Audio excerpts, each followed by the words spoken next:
Hello Instagram fam, it's so cool to be with you here on a Wednesday afternoon with what is actually episode 3 of the hot topic. Episode 1 and 2 happened about a year, maybe about a year ago now, and I wasn't very consistent in following through on the hot topic, but it is something that is so important and so relevant. So I am going to endeavour to be with you every week. I've put it in all my calendars, all my schedules to make sure that I'm here with you every week, because the purpose of this live, the purpose of this conversation is that I share with you something that has come out as really important from the previous night's Fearless Dating group coaching program. So it was so exciting. We kicked off with the first group coaching program for 2021 last night, and it was a beautiful evening together where the first coaching call is all about laying the foundations, doing the groundwork for what is to come. This 10-week journey that we're all going on together for these participants to become fearless daters. And so it's so important for us to ground in some basic tenets of the program so that they're able to get the most out of the program, most out of themselves, most out of each other, and most out of me as their coach, and really set the stage for what happens after they leave the program as well, because it's not just the 10 weeks that we're doing together, it's the legacy of all the work that they do as they go beyond there. So each week I want to share with you something that I think you can start to implement in your dating life so you can date more fearlessly, and it's something that's come out as being really important from not just yesterday evening's call, but a conversation that I was having with someone who was a participant of the final profile makeover that I ran last year, and he shared something with me that also reminded me of the importance of the topic that we're going to discuss today. So this is really, really key and at the forefront of my mind for many reasons. So thank you so much for joining me. If you're here live or on the replay, Isuru, I can see you here. Thank you so much for joining me. Let me know of any thoughts or things that are coming up for you as a result of what we speak here today. So one of the things that came out as really important and relevant from yesterday's conversation is the way that we approach and the way that we look at our dating lives. So many of us are approaching dating from a place of habit. Like, this is just something that I do, especially now, this time that we're in of lockdown, of social and physical distancing. It's so easy for us to just rock up to a dating app or dating site just out of habit, just out of boredom. And that automatically means that we're on the back foot, that we're already selling ourselves short when we come to it with that energy. Now, I used to work in the dating events industry for a while. I was an events host and operations manager, and I remember the energy of some of these people that used to come through the door to these dating events used to be a bit like, well, I remember a few people actually saying to me when I asked them what brought them to the event, that they would rather come to an event because they didn't want to be online. So it wasn't an energy of like, oh yeah, man, I really want to be here, I'm really looking forward to this, but more of like, well, this is the lesser of two evils. Now, as I said, this is going to put you on the back foot for your success in dating. We can't let our dating lives become habitual, because this habit will then seep into our relationships as well. When we're in a relationship with our ideal partner who we meet as a result of going on this fearless dating journey of our own, if we've come out of it, or if we go into that relationship rather from a place of habit, then you're going to show up with that energy in your relationship, and it will become habitual, and you will end up in that kind of relationship where that people kind of really talk about often of, oh, you know, we know each other really well. Oh, I know everything about this person, and it turns into this space of you just doing the same thing every day, having the same kind of conversations every day. We have to be more intentional about how we date. And so when I was speaking with one of my clients yesterday in the Fearless Dating Group coaching program, one of the things that she's really found and struggled with in her dating life is that it hasn't been ritualized for her. Other things have taken precedence in her life, which means that the dating life has always been put on the back burner, which is one of the reasons why so far along in her life she feels like, oh man, I've really missed out on these opportunities of getting to know someone and create a deeply meaningful relationship with them. And so we had to address that right from the start. Like, what are you going to do from this very moment onwards to make sure that you get the very most out of fearless dating, that you get the very most out of your dating life? Like, what do you need to put into place?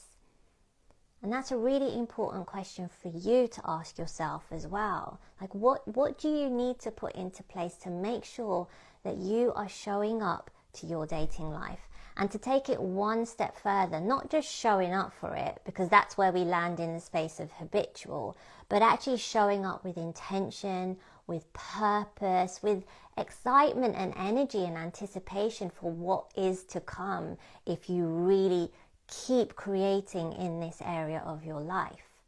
It's really important for us to get really clear about this, right? So you have to ask that question of yourself. And we want to start ritualizing our dating life. I'm getting a notification that I've got a poor connection. Siri, can you give me a thumbs up if you can hear me okay, or press the heart button so I can just see that you can hear me. I'll just wait to make sure that that comes through. Let me switch over. Good, okay. I've switched over to my 4G connection, so hopefully that makes it better. But yeah, this is the part that we need to remember about ritualizing. So if we think about ritual, and I think ritual has such a significant meaning to me, because when I think about rituals, I think about something that is sacred, that is important to me, like a morning ritual. You know, for me, it's about prayer and meditation. It's about spending some time journaling or reading or listening to some kind of music that will set me up for the day. The ritual for how I choose to do perhaps my yoga practice or my dance or whatever it is. Whenever I think of ritual, I think of something sacred.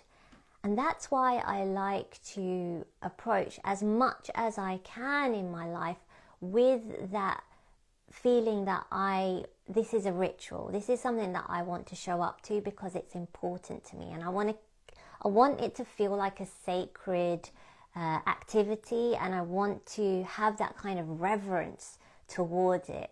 So I think that's really, really important. And that, I think, is what separates a ritual from a habit. I think when we think about habits, I think we think about things perhaps, or at least for me, it has the connotation of something that I have to do, right? Maybe not something that I really want to, but I just have to do it because I have to follow through on something, or I have to look after myself in a certain way. But you know what? If I didn't have to, then I probably wouldn't. Right? And so habitual habits have a really kind of different energy about them. I think that's why it's really important for us to think, well, do we want our dating and love lives to be habitual? That, as I said, we just rock up to this dating app, or this dating site or this dating event with this kind of energy of like, oh God, okay, I've got to do this. This is a means to an end, as opposed to this is something sacred, because what I'm going to create as a result of it is going to be sacred in my life. Therefore, can I bring that kind of energy of reverence into it from the outset?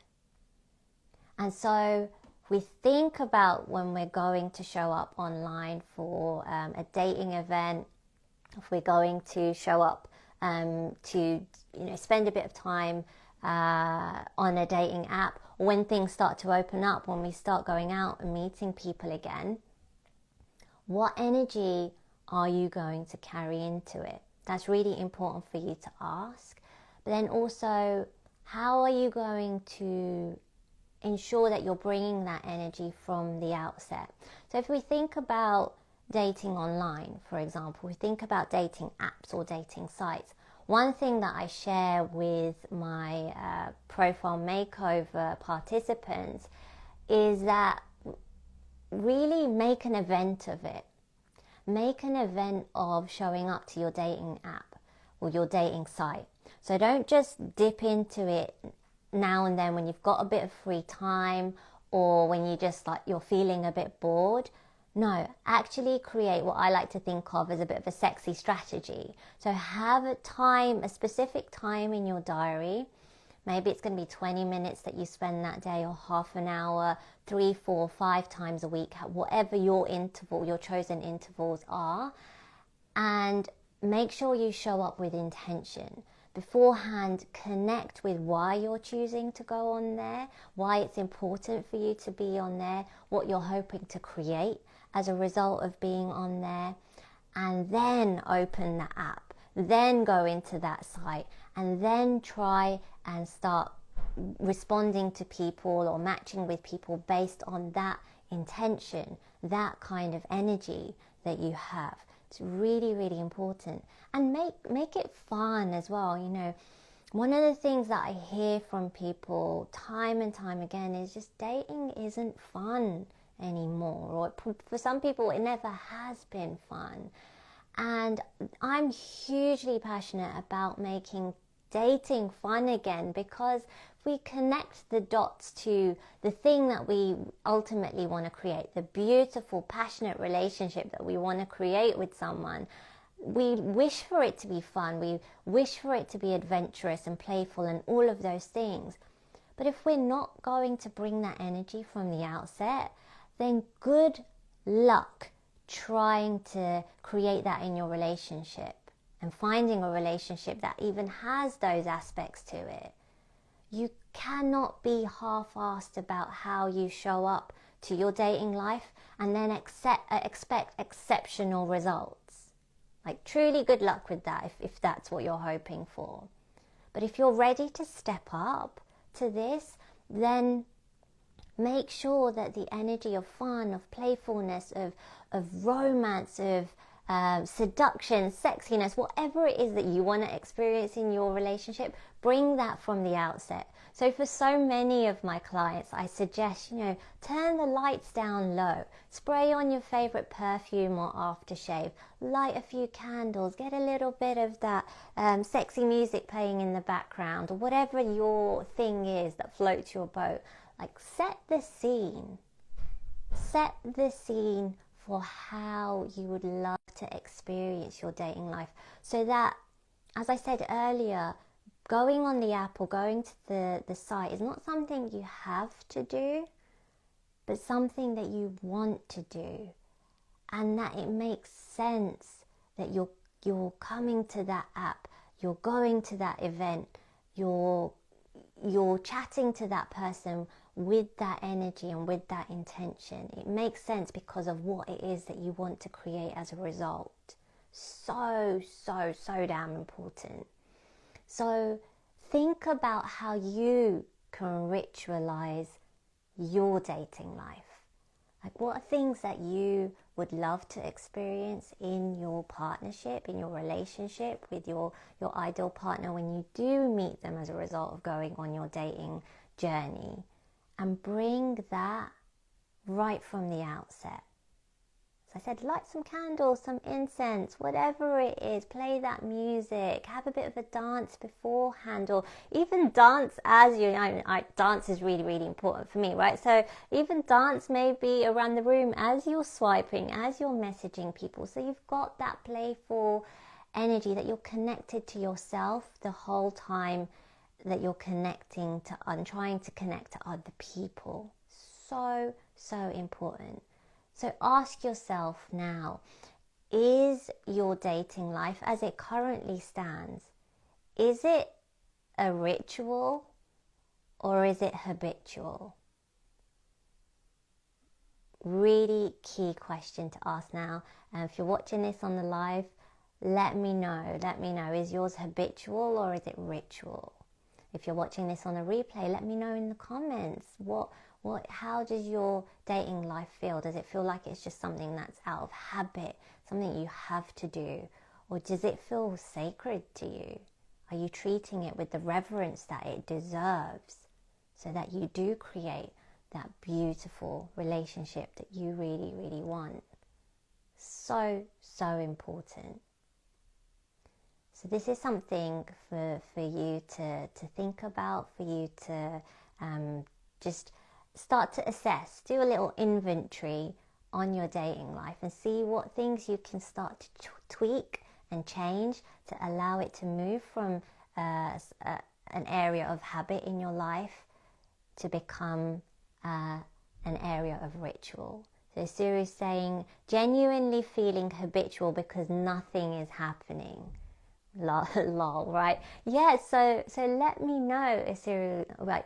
What if you had to break down how you're showing up to your dating life, but even when nothing is happening, like what are you doing and what could you potentially change to start to shift that energy, to start to shift things so that even in the moments where it feels like something isn't happening, it still can be. Like you can still be showing up with that intention. You can still be showing up with that purpose.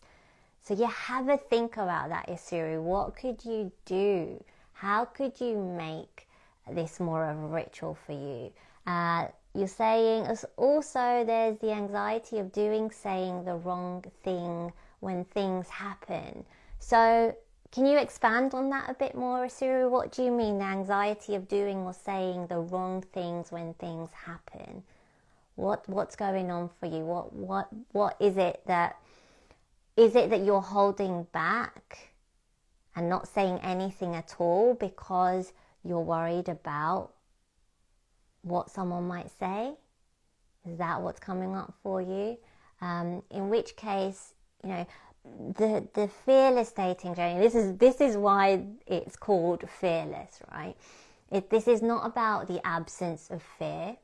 This is about facing fear head on, recognizing that it's there, but actually if you run away from it, if you choose not to act because you feel that fear, then you're going to miss out on a potential opportunity. Whether the opportunity is that you connect with someone and you potentially go on to date them, or actually if you make a mistake and the conversation starter wasn't as great as you'd hoped it was, but you'll find out why. So either way, you will get a result that will inform what you need to do next.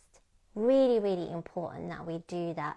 So make sure that even if you feel like it might be the wrong thing to say, like give yourself an opportunity to just perhaps say it out loud or write it out a few times, but don't overthink it. Say it. Be willing to fail out loud. This is really important when you're on your fearless dating journey. Be willing to fail out loud, knowing all the while that you will create more in doing that than by doing nothing at all and being overprotective and overcautious, right? Unleash the inner rock star, absolutely, yeah. Unleash your inner rock star as you date. Like, what do you need to do to bring that energy of your rock star into your dating life? And you mentioned texting too much. So I speak about this a lot. you have to be willing to change up the dynamic often and frequently. So as you're progressing with someone, make sure that you're not just texting all the time, that you're being willing to send a voice message, that you are maybe exchanging like picture messages and stuff like that. And they don't have to be of you, of your surroundings, maybe something that you think would be of interest based on the conversation that you're having with someone. Make sure you bring that in as well. So these are all ways in which you can then move into ritual over habitual. So that's what I wanted to share with you here all today. Thank you so much for joining me live, and thank you so much for joining me on the replay. Remember, let me know, what are you going to do to start to approach your dating life as a sacred ritual, as opposed to a habit, something that's habitual. It is an absolute game changer. It's so important, and one of the foundations of becoming a fearless dater. Hence the reason why it's featuring on this episode of the Hot Topic. So thank you so much for joining me. That's a really good idea. Siri said, thank you so much. I appreciate that. Let me know how you get on with this, and I want to hear more about how you're turning your dating life into a ritual. All right, thank you so much for joining me. Remember, actually, before I do go, that the next Fearless Dating Group Coaching Program begins in May, and I'm currently holding the tryouts for that right now. So if you would love to find out how Fearless Dating could help you by trying on some of the Fearless Dating work right now through going on a tryout with me, then make sure you send me a DM and we can arrange a no-fee 45-minute coaching tryout together, which will help you decide whether Fearless Dating can help you or not. And I'd love for you to join the program if you do feel it could. So let me know by DMing me, and I look forward to seeing you tomorrow evening at 7 p.m. for another episode of the In Conversation with an Expert series, where I'm going to be speaking with Richie Watson all about the dangers of positivity. So that's 7 p.m. tomorrow. Of course, that will be available on replay as well. And then I'll see you for the next Hot Topic next Wednesday. I will clarify the time. I'm going to work out exactly when is the best time to do this, but I will notify you in advance anyway. Thank you so much for being here, and look forward to speaking to you soon. All right, take care.